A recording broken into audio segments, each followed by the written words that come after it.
பேர் வந்து சுந்தரி. என் வயசு வந்து 40. என் கூட பிறந்தவங்க வந்து 4 பேர் என்னோட சேர்த்து. நான் வந்து வீட்டுக்கு வந்து பிள்ளை. ஒரு தம்பி 2 தங்கச்சி. எங்கள் அப்பா பேர் வந்து கணேசன், எங்கள் அம்மா பேர் வந்து ராகினி. நான் வந்து ராஜ்யமுசா தோட்டத்தில் தான் வந்து பிறந்து வளர்ந்ததெல்லாம் எல்லாம் அங்கே தான், படித்ததும் அங்கே தான். அங்கே இருக்கிற எஸ்டேட் ஸ்கூலில் தான் நான் படித்தேன். என்னோடய ஸ்கூலுக்கு வந்து எப்போதுமே மழையாக இருந்தாலும் வெயிலாக இருந்தாலும் நடந்து தான் போகணும். அங்கே வந்து நடந்து போகிற வசதி தான், ஆனால் ரொம்ப தூரத்தில் இருக்கும். நடந்து தான் ஸ்கூலுக்கு போவோம். எனக்கு வந்து அப்பா வந்து வேலை செஞ்சார். அம்மா வந்து அப்பா கூடயே போயிடுவாங்க வேலைக்கு.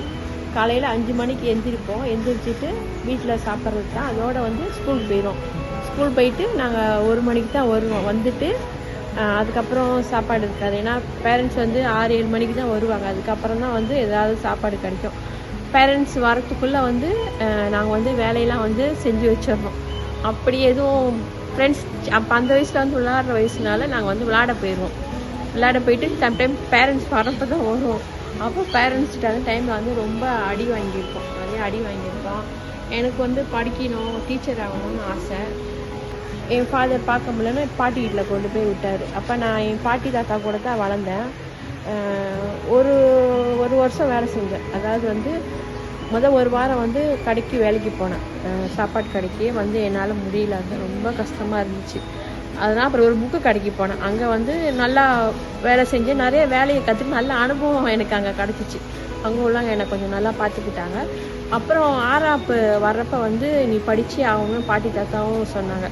அப்புறம் அந்த பரீட்சை எழுதுகிற டைம் தான் அனுப்பினாங்க. ஏன்னா பரீட்சை எழுதுனா ஃபொமான்னு போயிடலாம் அப்படின்னு சொல்லிட்டு அனுப்பினாங்க. ஆனால் எனக்கு அந்த புக்கு கடைக்கு வேலைக்கு போனதுனால எனக்கு கவனம்லாம் அதில் போனதுனால லீவுனா போயிடுவேன், வேலைக்கு நான் போயிடுவேன்.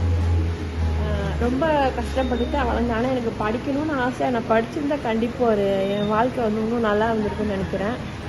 இப்போ இருக்கிற பிள்ளைங்களுக்கு என்னன்னா, பேரண்ட்ஸ்லாம் கூடவே இருந்து நாங்கள் வந்து அவங்களுக்கு தேவையானதை செஞ்சு அவங்களுக்கு லைஃப்பில் எல்லாமே கைட் பண்ணி எல்லாமே செய்கிறோம். ஆனால் அவங்க வந்து அவங்க லைஃப் வந்து அவங்க ஃபோன்லேயே அவங்க லைஃப் வந்து பாதி வந்து எனக்கு தெரிஞ்சு வீணாக்குறாங்க. அந்த ஃபோன் இதை வந்து அவங்க வந்து குறைச்சிட்டு அவங்க கவனத்தை வந்து படிப்பில் செலுத்தினாங்கன்னா அவங்க வாழ்க்கை இன்னும் ரொம்ப நல்லாயிருக்கும். ஏன்னா இப்போ இருக்க பிள்ளைங்களாம் வந்து படிக்கிறது ரொம்ப குறைஞ்சி போச்சு. எப்போதுமே ஃபோனு அந்த ஃபோன் லைஃப்லேயே அவங்க வாழ்க்கை வந்து போயிடுச்சு. அதனால் இப்போ இருக்க பிள்ளைங்க என்ன கேட்குறேன்னா, படித்தா அவங்க வாழ்க்கை ரொம்ப நல்லாயிருக்கும். அதை தான் நான் அவங்க எல்லா பிள்ளைங்கள்ட்டையும் நான் கேட்குறேன். உங்கள் பேரண்ட்ஸ் சொல்கிறத நீங்கள் கேட்டு நடந்தீங்கன்னா உங்கள் வாழ்க்கை வந்து ரொம்ப நல்லாயிருக்கும்.